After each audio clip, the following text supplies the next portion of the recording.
El asedio de la Loma.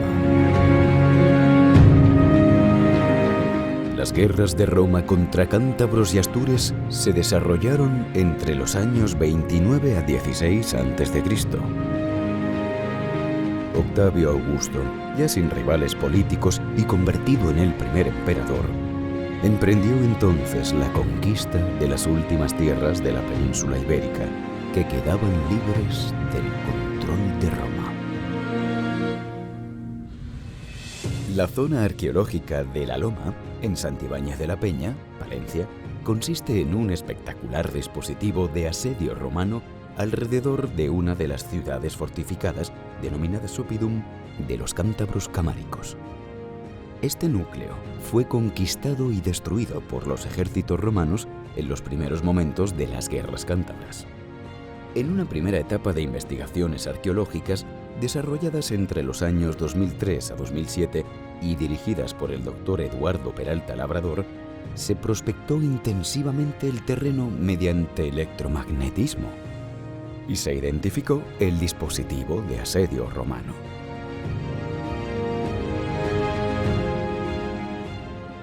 Se recuperaron cientos, miles de piezas de material militar, tanto armas de mano como flechas, proyectiles de artillería, tachuelas de sandalia y otros restos típicos del equipo personal de los legionarios y de sus tiendas de campaña.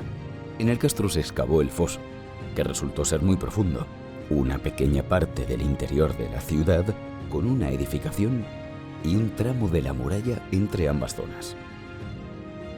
Los cántabros, grupo celta que habitaba un amplio territorio de la actual comunidad de Cantabria, pero también del norte de las provincias de Palencia, León y Burgos, eran un pueblo agricultor y ganadero, vinculado culturalmente a la Europa atlántica. La guerra era un elemento fundamental en su ideología, en su organización social y en su identidad colectiva. Y es que tanto los hombres como las mujeres eran educados ya desde niños por y para ella. El castro de la Loma fue rodeado totalmente por los atacantes romanos. El cerco construido se apoyaba en un campamento principal llamado Castra Aestiva y en varios fortines y campamentos secundarios, de los cuales han sido localizados 2 castella. Las distintas posiciones estarían unidas entre ellas por un campo atrincherado formado por terraplenes de tierra con empalizadas y fosos. Mediante prospección electromagnética se detectó que la mayor cantidad de flechas y proyectiles romanos se concentraba en la ladera del noreste, lo que indicaba que el Oppidum indígena pudo haber sido atacado y tomado al asalto por esta zona. Desde el año 2017 se han retomado las campañas arqueológicas en La Loma, siendo directores en ellas los doctores Eduardo Peralta, Jesús Francisco Torres Martínez y Santiago David Domínguez Solera. Los trabajos se han centrado en completar la excavación de la muralla del extremo noreste del castro. La muralla es una obra de piedra en seco en la que se aprecia una primera fase de perímetro defensivo, tal vez iniciada en la primera Edad del Hierro, y una ampliación en la segunda Edad del Hierro. Se atestigua así un proceso de desarrollo social y económico de este núcleo anterior a su destrucción. Las defensas de la ciudad fortificada se construyeron progresivamente mediante módulos con esquinas redondeadas, adosados unos a otros y que formaron una obra de fortificación masiva, aterrazada y que estaba dotada de fortificaciones y bastiones en los puntos más estratégicos. Las últimas excavaciones han servido para averiguar por qué los romanos atacaron el castro por su extremo noroeste, pese a la presencia de un profundísimo foso y un verdadero bastión o gran torre. Por aquí pasaba, frente al campamento principal de los romanos, uno de los caminos de acceso a la ciudad fortificada y que desembocaba en una de sus puertas. Antes de acercarse a la puerta, los legionarios romanos y sus auxiliares batieron los adarves de las murallas para neutralizar a sus defensores mediante abrumadoras y reiteradas lluvias de flechas. Cientos de dardos que no se recuperaron por los vencedores tras la conquista del castro son minuciosamente documentados por los arqueólogos en el punto mismo en el que quedaron clavados. El acceso a la ciudad estaba pavimentado con una calzada empedrada que pasaba encajonada entre dos lienzos de muralla, formando una especie de embudo. Los romanos atacaron por esta calzada y se vieron embotellados y rodeados a merced de los defensores, antes de poder penetrar en la zona habitada propiamente dicha. Pese al duro combate en el exterior y pese a las sólidas y complejas fortificaciones que defendían la entrada, los romanos terminaron por conquistar el Oppidum.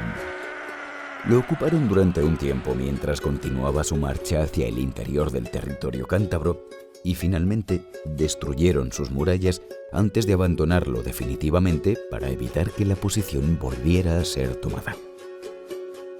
Los derrumbes de las murallas, de varios metros de espesor en algunas zonas, han de ser retirados mediante maquinaria pesada. Estos escombros han mantenido excelentemente preservado, casi fosilizado, el momento de la conquista y la destrucción del castro. Al llegar a estos niveles, se requiere ya una laboriosa excavación manual y un minucioso proceso de toma de datos para recuperar todas y cada una de las evidencias de la batalla.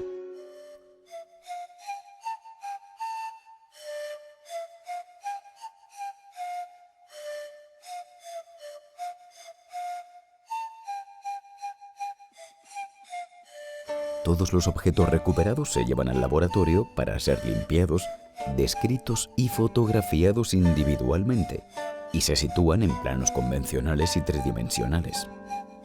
Todas las evidencias se cuantifican, son inventariadas y se empaquetan para su entrega al Museo Arqueológico de Palencia.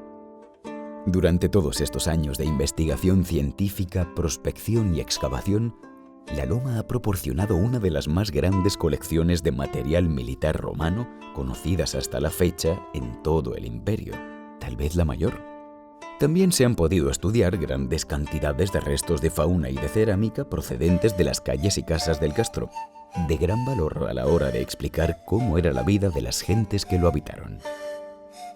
El trabajo prosigue posteriormente con la confección de láminas y la redacción de informes administrativos, pero el trabajo no debe acabar aquí. Se han publicado artículos científicos y divulgativos, libros y guías, se ha elaborado un espacio web sobre este área arqueológica, se han impartido charlas y conferencias y se han concedido entrevistas en prensa y televisión. También se ha iniciado el proceso de musealización de los restos para hacer visitable este complejo arqueológico. Tareas todas inexcusables y necesarias para dar a conocer adecuadamente y a todos los niveles posibles esta verdadera joya arqueológica, un caso único hasta el momento, de indiscutible y probado valor científico, patrimonial y turístico.